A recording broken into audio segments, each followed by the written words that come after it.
Yeah. There we go.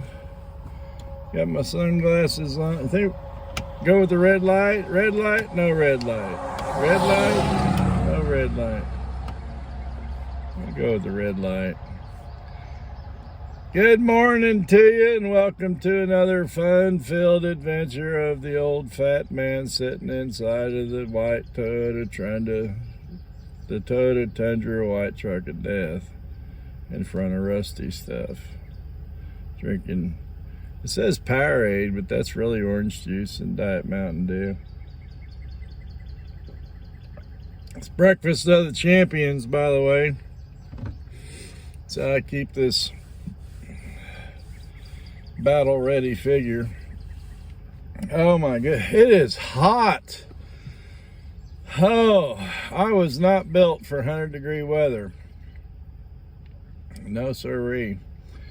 But you know, we've had kind of an interesting week. I believe it was yesterday I picked up my cement mixer from Hirsch Farm and Feed Supply. You know, they got chicken feed and a whole lot more. Hirsch Farm and Feed Supply. They keep Bart in the back of the store. He's in the Bart's department. But yesterday I picked up my electric cement mixer, and people are like, what are you gonna do, start pouring concrete? And I was like, no. We're gonna use that for blending the seed, you know, for my own blends. Okay. We're not real super scientific, although we do use an app online that tells us, you know, the carbon to nitrate ratios and, you know, all these things about if it's going to be super beneficial or just a little beneficial for wildlife, and then the crop that you're going to put in behind it, which, you know, in the no-till system, you've got something growing on every growing day of the year. And these rotate, you know, spring and fall, spring and fall, spring and fall. Speaking of which, today, this morning, Jacob's going to go to Grandma and Grandpa's house for a few hours. And this morning, I'm waiting for Steve to get here right now. Steve's a friend and a new client, new friend and a new client. And he lives... Well, actually, he lives over in town, but he hunts just a few miles past me out here towards kind of in between Pottersville and Crider or something like that. And last year he had a small feed plot. Oh, maybe we're going to say it was about 1/2 to 3/4 of an acre. He's got him a little blind sitting over there in the, just inside the tree line. And over the last few months, he's been in there pushing out cedar trees and opening it up a little bit bigger. He's probably going to have it up around an acre, a little bit more than an acre or something like that. And I put together a blend of seed for him a couple of weeks ago, and which he's still got it in his tote right now. And we're going to go over there today and put some of that seed out. Now we're still waiting on, it's early yet for your cereal grains and things like that.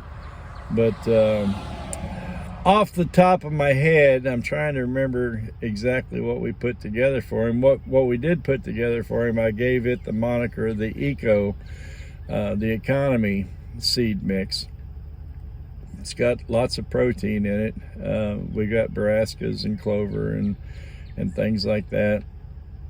It seems like if I remember off the top of my head, we're going to be protein value. We're going to be hovering between, I think it was 18 and 22% protein or something like that. And plus throw in them cereal grains for the fall. That's going to offer a lot of carbs and energy to get the deer through the winter. Now, looking at his trail cams, and this is the interesting thing about where he's at, looking at his trail cam images over there, he has got some nice bucks, some nice non-typicals as well.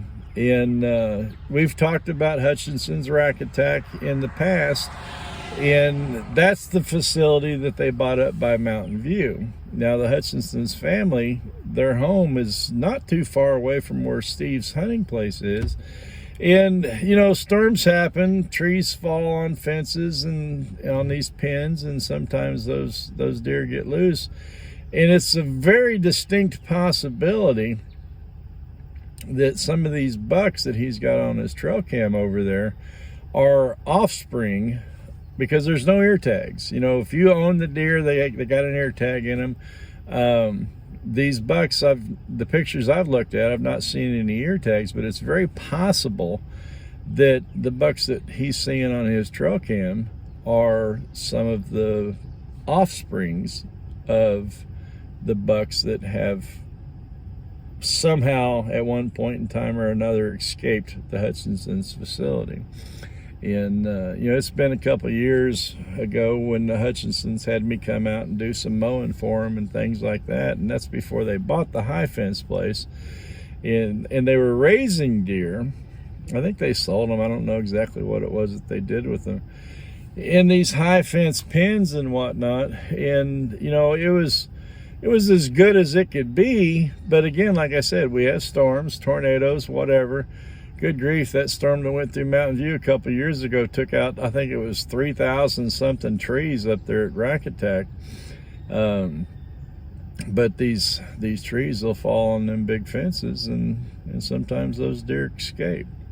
You know, at that point, all you can do is go around with a tranquilizer gun and try to tranquilize the ear-tagged deer and then take them back home. Well, you know, chances of getting them all is probably pretty slim.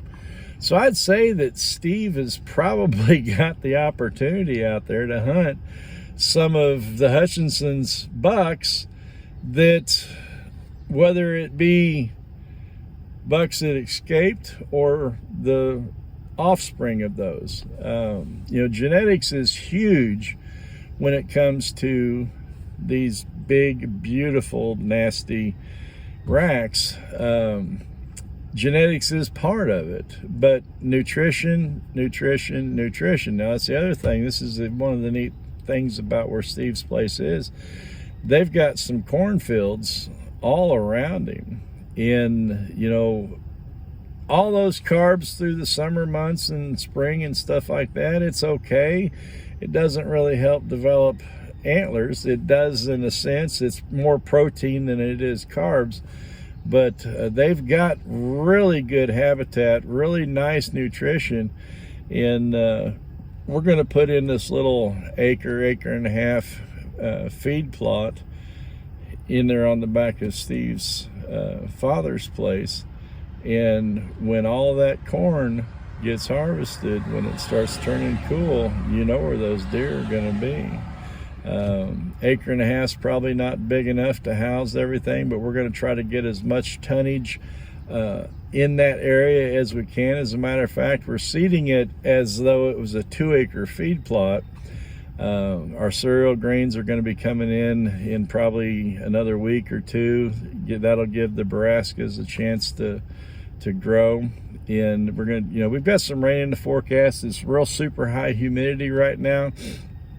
That's going to help out. Plus, he's close enough to the house to where he can get water back there to it if he needs to.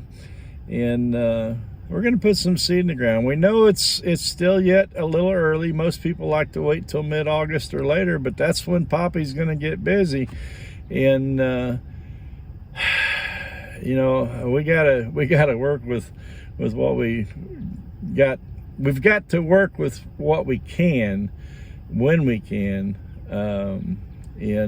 Since this feed plot's relatively close to a water source, we're going to go ahead and get it put in today, and then he can get some water on it and get things growing.